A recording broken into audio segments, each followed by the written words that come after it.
Now let's look at the error event of the data control. We've talked about validation, we've talked about adding and editing, but let's talk about what happens when an error occurs.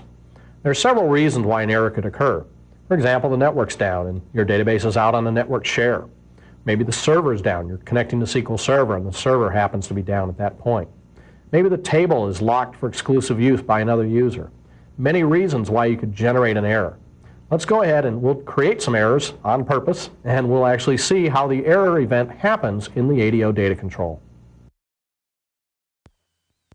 So in this data control, I'm going to double click and we'll go up and look at the error event, which is the first one that comes up.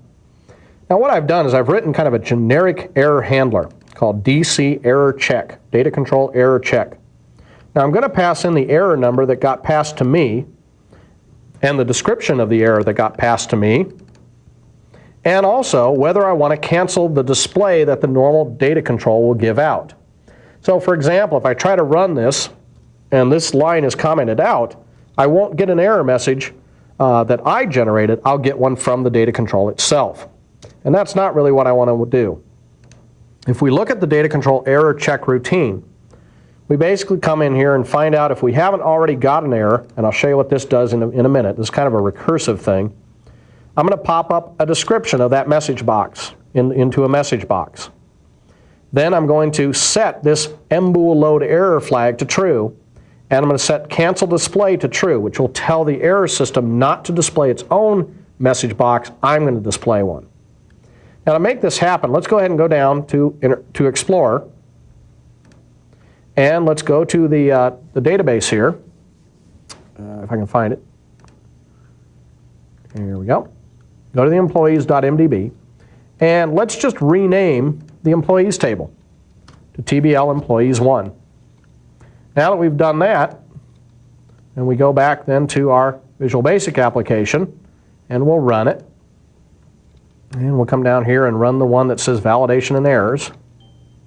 Now you're going to see a little description pop up here. The Microsoft Jet Database Engine cannot find the input table or query TBL employees. Make sure it exists and that its name is spelled correctly. Now this description is actually right from that description parameter that got passed to me from the data control. When I click OK, you'll notice that nothing came up. The form did not even display. And that's good. That's what we want to have happen. If we can't get the form or the table, there's no reason to display a blank form. So let's look at how this all happened then. What I'm going to do is in this DC error check, I grab the description, but I also set this module level Boolean flag, load error, to true. Well, let's go up and look at the general declarations area. You see that I have this mbool load error as a Boolean. Well, one of the things, you've got to remember the order of events. We do a form initialize. Let's go down to the form. We do a form initialize. We then do a form load. And in between here, right, we're actually loading up this data control. Well, that's where the error occurred, is right around here. Well, what happens after a load? The activate event happens. Well, in the activate event, I check to see if the load error flag is true. If it is, I go ahead and unload the form. So I don't even want this thing to actually display if there was a loading error. So tracking errors in the data control, a little bit tricky. You've got to actually respond to the error event. You need to cancel the display of the data controls message box if you're going to be displaying your own. Further, you have to create your own module level variable so that if an error occurs while you're loading, that basically you can unload the form right away, because you really don't want to display a blank screen. Well, let's look at a tip and trick here that you can do with the data control, such as displaying the number of records and the current record that you're on as you move through the data control. Now once again, I have the data control. If we double click on this, let's go up and find now the move complete event again. What I've done this time in the move complete event is I've added a little bit of code on right down here. And what this code does is it is going to change the caption property. It's going to change the caption property to say record, and then I'm going to use the absolute position property of the record set of record set.recordCount. which will give me the total number of records. So absolute position gives me the record number that I'm on, and record count gives me the total number of records. So when we run this, and we go down to the bottom and we look at the actual data control, you'll see record number 1 of 76, and 2 of 76, and 3. So every time we move, the move complete event happens. We go ahead and we get the absolute position as well as the total number of records that are in the record set. Now one thing we have to mention on this is that to get this actual data going here, let's go ahead and shut down the app, to actually get the total record count. Some providers of OLADB will actually return this immediately, but others are a little more picky.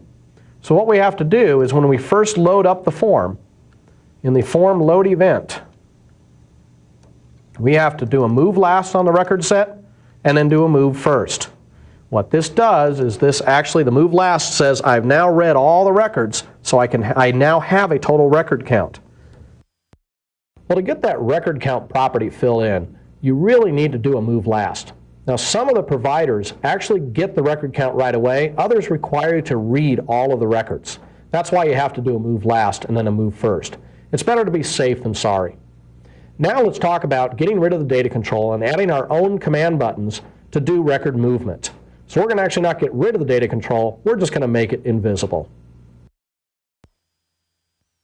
What I've done is I have created 4 command buttons now that look kind of like the data control, if you will. What I've done is I've moved the employee data control up here and set the visible property to false.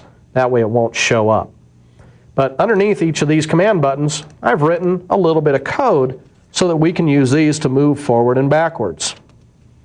If I go into the first one here, this simulates a move first. The way that happens is in the click event, we do a move first on the record set property of the data control, and that forces it to move. If we look at the next one, it's the next button, or the previous button, excuse me. And with that one, what we have to do is we have to affect the record set property. So I'm going to use a with, end with again. I'm going to check to make sure I'm not at the beginning of file. If I'm not at beginning of file, I'll go ahead and do a move previous. So that gives me the move previous with that click event. But by doing a move previous, I could hit a beginning of file, so I need to do a move next. The next command button is command next, and I need to do the same thing in reverse. With that record set, I'm going to check to make sure we're not at end of file. If we're not, I'm going to go ahead and do a move next. Then I'm going to do an end of file, check to end of file. If I'm already at end of file, then I need to do a move previous, so I'm not ending up on that phantom record. And the last one we have then is the command last. In this one, we've got the move last method that we're going to apply to the record set property of that data control. So the data control is still in sync here. It's the guy that's still controlling everything. We're just programming it underneath the hood. Now the last thing we have to do then is, if you remember, there's that toggle buttons routine. Well, we do need to update the toggle buttons to add those new buttons that we have, previous, next, first, and last. We need to also be able to toggle those off and on. So we just add the appropriate knots to the enabled properties of those. In addition, I also made sure that the data-bound list box got turned off. And this one I didn't really need to do anymore since I'm now controlling it myself, and that is the data controls enabled.